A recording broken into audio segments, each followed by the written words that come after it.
Humic acid আমাদের গাছের জন্য খুবই উপকারী একটা উপাদান।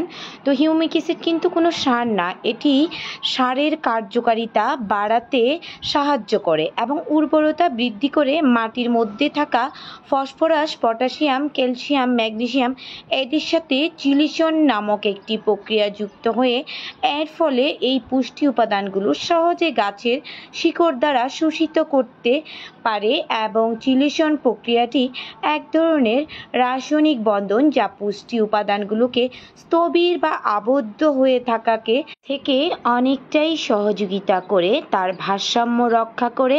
এবং সহজভাবে যদি বলতে হয়, মাটিতে যে জমাট বেঁধে থাকে সেই জমাট বাঁধাটাকে ছাড়াতে সাহায্য করে এই হিউমিক অ্যাসিড, এবং মাটিকে ঝুরঝুরে এবং ছিদ্রমুক্ত করে শিকড়ের জন্য বায়ু চলাচল এবং শিকড়কে তার পুষ্টি উপাদান গ্রহণ করার জন্য অনেক ক্ষেত্রে এই উপাদানটা অনেক বেশি কার্যকরী।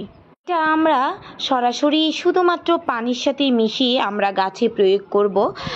এটা কিন্তু আমাদের গাছের মাটি এবং খাবারটাকে ধরে রাখতে অনেকটা সহযোগিতা করে এবং মাটির মধ্যে থাকা জৈব উপাদানগুলোকে ভেঙে পুষ্টি উপাদানে রূপান্তর করে, যা গাছের জন্য উপলব্ধ হয় এবং গাছের মাটিতে যে অম্লত্ব যেটা সেই অম্লত্বকে নষ্ট করে তাকে সক্রিয় করে কাজ করার কন্ডিশন হিসেবে এই হিউমিক অ্যাসিডটা অনেক বেশি কার্যকরী।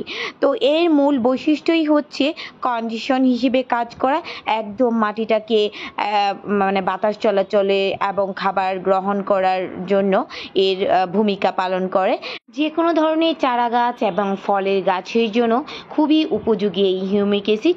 এই হিউমিক অ্যাসিড যেরকম প্রয়োজনীয়তা রয়েছে গাছের মাটির এবং গাছের শিকড় বৃদ্ধির ক্ষেত্রে, ঠিক তেমনি কিন্তু ফুলভিক অ্যাসিড আমাদেরও প্রয়োজন। ফুলভিক অ্যাসিড আমাদের গাছের সরাসরি পুষ্টি সরবরাহ করে, সেক্ষেত্রে হিউমিক অ্যাসিড গাছের কার্যকারিতা রক্ষা করার যে কাজটা সেটা গ্রহণ করতে সহযোগিতা করে। তো এই ফুলভিক অ্যাসিড এবং হিউমিক অ্যাসিড এই দুইটাই আমাদের গাছের জন্য খুবই উপকারী এবং চারা গাছের বৃদ্ধি, ফুল ফল আনতে সহযোগিতা করা, গাছের মধ্যে যে খাবারগুলা জৈব উপাদানগুলাকে সক্রিয় করার যে ভূমিকাটা, সেই ভূমিকার পূর্ণাঙ্গ কাজটাই কিন্তু এই হিউমিক অ্যাসিড করে থাকে। তো আমরা অনেকে এর ব্যবহার বিধি বুঝি না, তো আমরা এটা অবশ্যই গাছে ব্যবহার করব, ব্যবহার করলে গাছের জন্য অনেক